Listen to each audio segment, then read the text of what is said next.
Oi filha, bom dia, tudo bem? Vamos lá, parece que domingo é o dia de tranquilidade, que eu posso fazer um pouco mais as coisas, né? Bom, a gente viu que foi depois da Revolução Industrial que aconteceu assim a explosão da existência de grandes empresas. E essa explosão foi possível por conta do seguinte: os banqueiros, eles inventavam dinheiro e pegavam o dinheiro lá do futuro, traziam para cá e emprestavam, certo? Então esse dinheiro acabava voltando para os banqueiros, acrescidos de juros ao longo do tempo, desde que esse dinheiro fosse trabalhado, ou seja, ele não fosse posto só para consumo. Porque o que acontece? A empresa, ela pega dinheiro emprestado para crescer, para produzir mais. Produzindo mais, ela gera mais emprego. Gerando mais emprego, as pessoas consomem mais, porque tem mais gente para consumir os produtos produzidos pelas empresas. E isso tudo faz com que a economia gire. Só que para que essas empresas crescessem dessa forma, com um dinheiro que ainda não existia, foi necessário que essas empresas adquirissem uma dívida muito grande com o futuro.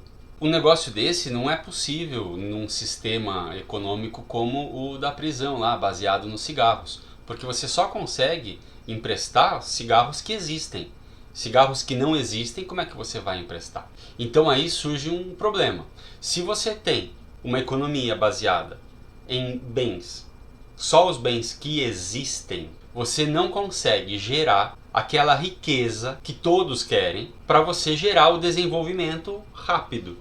Só que, se você baseia a sua economia em algo virtual que você pode trazer do futuro, isso é um perigo muito grande também, porque você pode acabar criando bolhas e dinheiro que foi emprestado e nunca mais será devolvido. Embora os estados tenham tentado controlar os bancos nessa possibilidade de emprestar dinheiro que não existe para os outros, nem sempre os estados conseguiram limitar isso. E para o banqueiro é fácil, basta ele colocar lá mais alguns zeros na conta da pessoa que está pedindo empréstimo e assinar um contrato com ela que essa pessoa passa ali a dever esse dinheiro, que está feito o empréstimo. Se o dinheiro é virtual. Então assim, embora seja essa forma encontrada para fazer com que a economia dê certo, né, para que haja desenvolvimento econômico e crescimento e mais riqueza para todos, existe aí um problema. É que os banqueiros, eles tendem a se exceder nisso, a ir além do que eles deviam.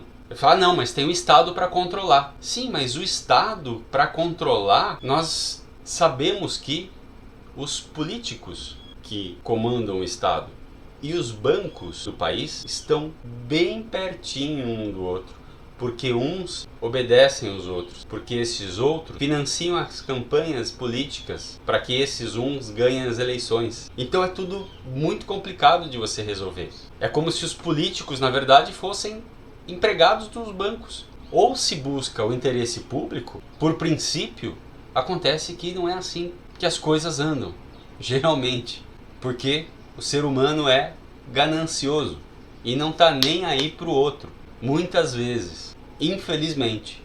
E tem também um outro lado da moeda. Se os estados tivessem impedido os bancos de fazerem esses empréstimos, a gente não teria o desenvolvimento que nós temos hoje. Provavelmente o computador é uma coisa que ia surgir daqui a uns 300, 400 anos. E o Varoufakis diz, como é que a gente vai solucionar isso? E segundo ele, é o controle democrático daqueles que gerenciam o dinheiro que deve ser necessariamente político, justamente para direcionar esse desenvolvimento. E esse desenvolvimento, obviamente, tem que ser em favor de todos, e não em favor de uma determinada classe. Então, segundo Varoufakis, a única esperança é a democracia. No entanto, aqui digo eu, não adianta nada uma democracia com um monte de gente idiota. As pessoas têm que não só ter estudo, mas têm que entender que vivemos todos num mesmo planeta. E que também não adianta um desenvolvimento exagerado se houver a destruição do planeta. E que não adianta alguns países serem mais ricos que outros países, porque somos todos seres humanos. E sermos pessoas melhores ou piores depende também da educação que nós recebemos. se nós recebemos uma educação que privilegia simplesmente o indivíduo ou se nós recebemos uma educação que privilegia a coletividade. O quanto que nós temos de sentido de humanidade, de empatia, o quanto que nós reconhecemos no outro um ser humano igual a nós, independente das condições que ele tenha hoje. Então tudo isso pode não parecer, mas tudo isso tem muito a ver com economia. Tá bom? Por hoje é isso. Beijo. Te amo.